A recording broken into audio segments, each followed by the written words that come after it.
And it was going to be tough, but I don't imagine you thought it'd be that tough. No, heavy defeat first game of the season against a team who obviously did very well last season.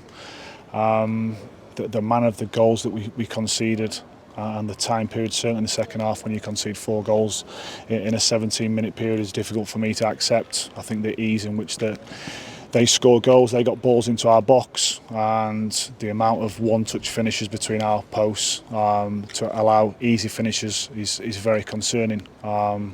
It's important that we all learn, that the individuals learn, and our response now going forward is key. It's obviously a very difficult start for us, one that we obviously didn't want, but we also know that throughout the season there's going to be really challenging periods, and to start off the game, the first game of the season, having been beaten 7-0 is not the start we obviously wanted.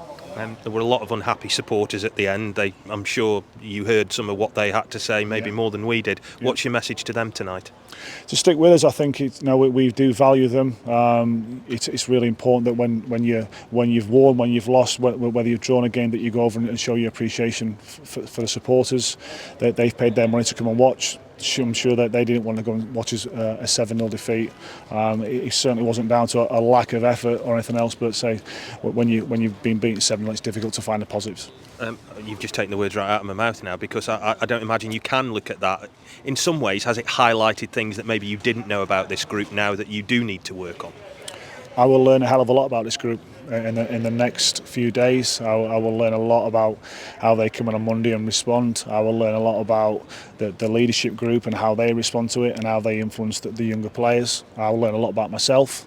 I'll learn a lot about the staff. So it's not the start we wanted, but it's the first game. We have a chance to learn valuable lessons from it, and accept the criticism, which we have to do, and it's important we front it up, and then we put it to bed and we try and move on. What do you think, at least in the short term, that you have to do in that period of time to improve and get better? What are the priorities for you? So if you allow teams to put the amount of balls they did in the second half into our box, and you don't mark in the box, you are waiting and accepting trouble.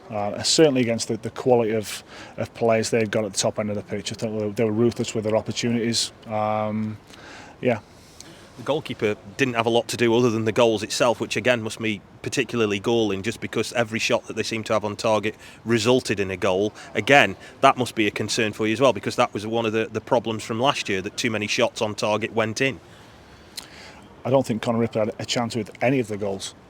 I think the ease with which the opposition finished and where they were unmarked in our box is the more concerning thing to me. We have brought in League One's best goalkeeper. I thought that. I've learned that in the period of time he's been with us. Off the pitch, he's a fantastic personality. He's got all the tools to be playing high up, in my opinion, and he'll be massively important to us this season going forward. I don't attach any of blame for any of the goals to our goalkeeper. I look at it, we all have to accept collective responsibility, me more than anyone else. I've got to front that up and accept, no, I picked that team. I came here with the tactics to try and prepare for this game and highlight weaknesses that we thought within their opposition, and we walk away having been defeated. What have you learned about yourself from today?